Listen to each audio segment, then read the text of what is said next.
नमस्कार, जय श्री कृष्ण। कैसे हैं आप सब? मेरे YouTube चैनल धर्म समाधान में आप सभी लोगों का हार्दिक स्वागत है।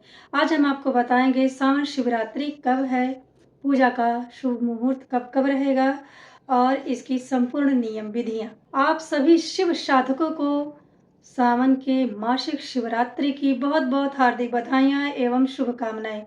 भगवान भोलेनाथ की कृपा से आपके जीवन में सदैव सुख समृद्धि बनी रहे। आप जहाँ कहीं भी रहें, सुखी रहें, संपन्न रहें। भगवान भोलेनाथ की असीम कृपा से उन्नति को, प्रगति को करते भी रहें। सावन का माह भगवान भोलेनाथ को अत्यंत प्रिय है। वह धरती पे स्वयं साक्षात निवास करते हैं। कोई भी ऐसा शिवलिंग नहीं जहाँ महादेव स्वतः विराजमान ना हो। धरती के प्रत्येक कण में भगवान शिव का वास माना गया है।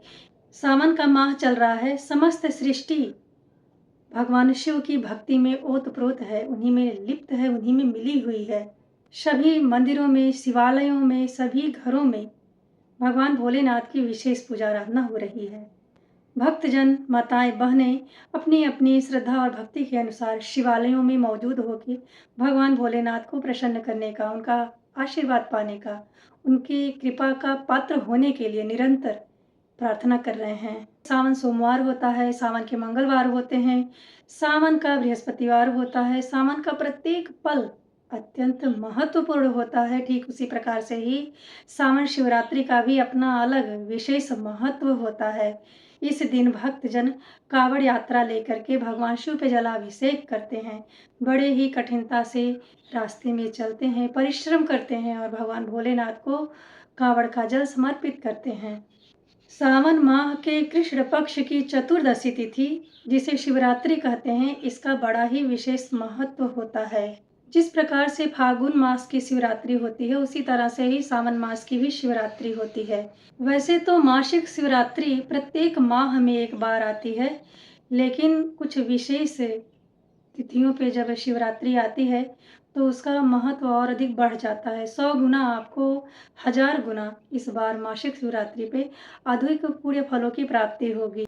इसलिए आप ध्यान रखें, भगवान भोलेनाथ की पूजा उपासना में छोटी छोटी गलती ना होने पाए, वरना आपका किया कराया सब नष्ट हो जाएगा।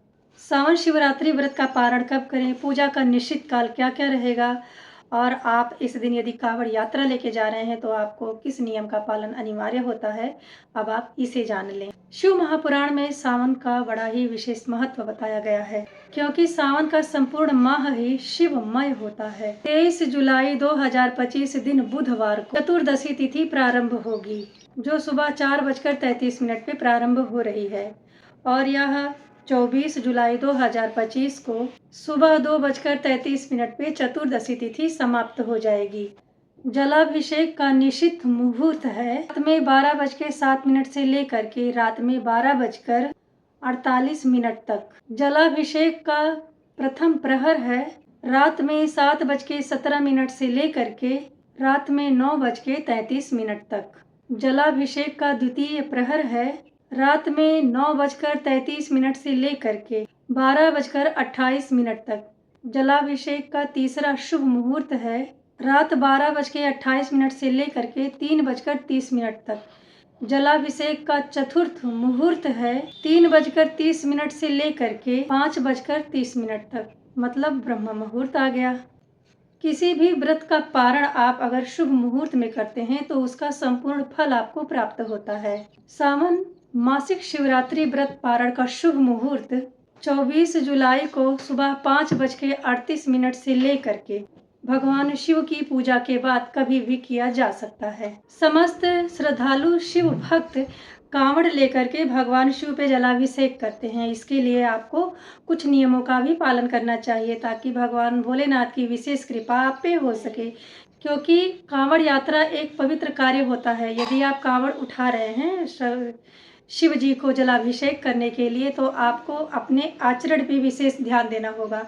आप धूम्रपान, नशीली वस्तुओं का सेवन ना करें। पूरी यात्रा पूर्ण होने तक तन मन से शिव में ही रमे रहें, उन्हीं के ही मंत्रों का आप जप कीजिएगा। कांवर कंधे पर उठाते समय और जमीन पे रखते समय आपको ओम नमः शिवाय जरूर बोलना चाहिए। कांवड़ को किसी पेड़ या खूंटे से नहीं लगाना चाहिए। शौच आदि करने के बाद में आप स्नान कर लें तो ही कांवड़ आगे लेके चलना चाहिए।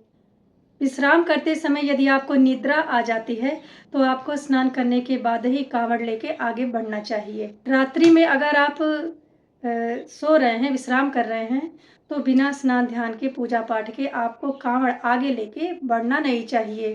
कांवड़ यात्रा के दौरान हम आपको फिर से बता दें, किसी भी नशीले पदार्थ का सेवन ना करें। आप भगवान भोलेनाथ का नाम लेके तरह तरह की नशीली वस्तुओं का उपयोग करते हैं, जो एक तरह से धर्म को आहत करता है। तो किसी भी धार्मिक कार्य को आप जब करें तो किसी भी प्रमुख देवी देवताओं से मत जोड़िए। आप पुण्य की जगह पाप के बहुत बड़े भागी बन जाते हैं। कांवड़ यात्रा के दौरान आपको दाढ़ी कटिंग शेविंग नहीं करानी चाहिए और ना ही आपको झगड़ा लड़ाई वाद विवाद में पड़ना चाहिए। कांवड़ यात्रा के दौरान किसी भी प्रकार के साबुन शैम्पू तेल का भी प्रयोग वर्जित बताया गया है। महाशिवरात्रि कब है, इसकी संपूर्ण जानकारी हमने आपको देने का प्रयत्न किया है। यदि वीडियो में दी गई जानकारी से आप जरा सा लाभान्वित होते हैं तो कमेंट बॉक्स में हर हर महादेव जरूर लिखें। मिलते हैं अगले वीडियो में, तब तक के लिए नमस्ते।